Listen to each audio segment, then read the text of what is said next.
తుళ్లూరు నెల రోజుల క్రితం వరకు రాష్ట్రంలో అనేక మండలాల్లో ఇది కూడా ఒకటి. ఇప్పుడు తుళ్లూరు ఒక ప్రత్యేక మండలం. ఇంతకుముందు ఎకరానికి ఎన్ని బస్తాలు పండుతోంది అని అడిగిన వాళ్ళంతా ఇప్పుడు ఎకరానికి ఎంత డబ్బు కావాలి అని అడుగుతున్నారు. అక్కడ వరి పొలాల్లో డబ్బు పిచికారీ చేస్తున్నారు. నూతన రాజధానిగానే కాదు, నూతన రాజకీయాలకి, బేరసారాలకి, మోసాలకి, అపోహలకి, న్యాయ అన్యాయాలకు కూడా తుళ్లూరు కేంద్రంగా మారిపోయింది. గుంటూరు జిల్లాలో ఆ మండలం పేరు ఇదివరకెప్పుడు పెద్దగా వినిపించింది లేదు. అక్కడ నివసిస్తున్న వారంతా సాధారణ మధ్యతరగతి, ఎగువ మధ్యతరగతి రైతులు.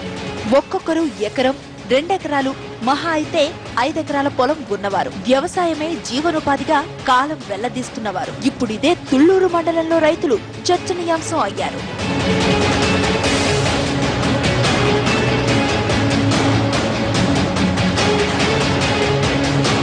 ఆంధ్రప్రదేశ్ రాజధానికి కేంద్రం అవుతుందని తెలియగానే తుళ్లూరు మండలంలో భూముల ధరలకు రెక్కలొచ్చాయి. జిల్లాల్లోని ఇతర మండలాలతో పోలిస్తే తుళ్లూరు మండలం భూములు ధరలు ఎక్కువే. ఏ ఉద్యమం లేని సమయంలోనే ఎకరం భూమి 30 నుంచి 40 లక్షలు పలికింది.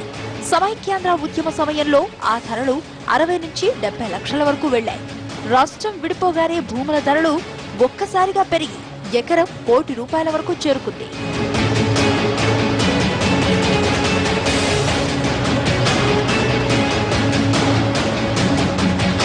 రాష్ట్రంలో సమైక్య, వేర్పాటు ఉద్యమాలు జరిగిన ప్రతి దశలోనూ తుళ్లూరులో భూముల ధరలు పెరుగుతూనే ఉన్నాయి.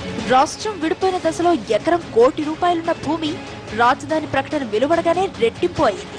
నిన్నటి ధర నేడు ఉండటం లేదు, ఇవాళ ఉన్న ధర రేపు ఉండటం లేదు.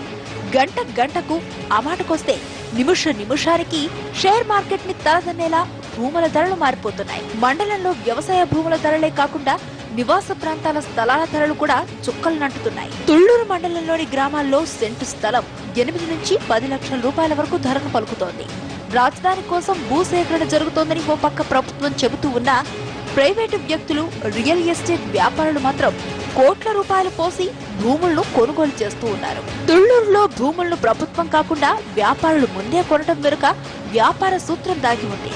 రాజధాని కోసం ప్రభుత్వం భూమిని సేకరిస్తే ఇక్కడ ప్రభుత్వ ప్యాకేజీ అమలవుతుంది. ఇందులో భాగంగా భూమిలో 1000 గజాలు కానీ అంతకంటే ఎక్కువ కానీ భూ యజమానికి దక్కుతుంది.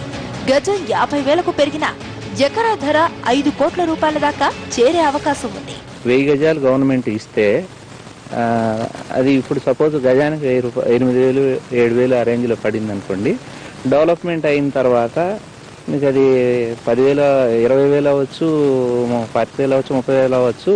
డెవలప్మెంట్ అయిన చోట కూడా ₹1,00,000 ఉన్న కాడ ఇలాంటి ఫెసిలిటీస్ రాకపోవచ్చు. అందువల్ల డెఫినెట్గా ఇది రాజధాని అనేది ఇక్కడ కనుక ఏర్పాటు అనేది అయితే మంచి రేట్లో వస్తాయనే ఉద్దేశం మాత్రం చాలా మంది జనాల్లో ఉంది.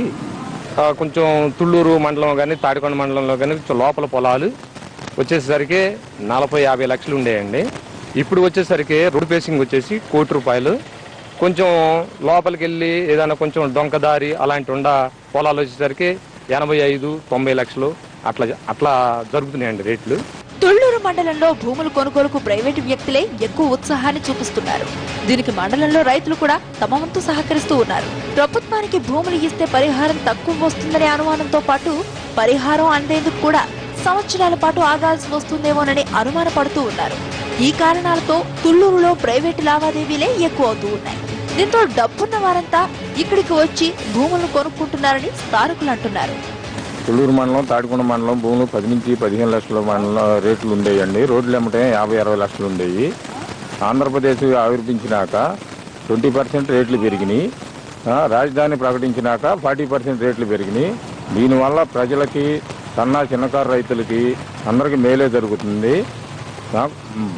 డబ్బులు ఉన్న ప్రముఖులు అందరూ వచ్చి తలా 1 ఎకరం కొనుక్కొని రాజధానిలో మాకు కూడా 1000 గజాలు ఉంటుందని పొలాలు బాగా కొంటున్నారు.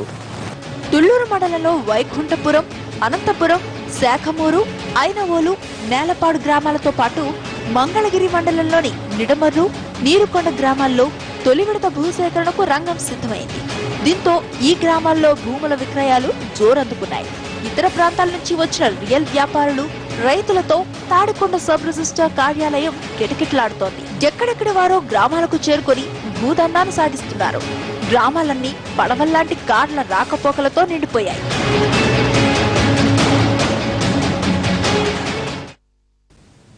ఫోకస్లో చిన్న బ్రేక్ తీసుకున్నాం.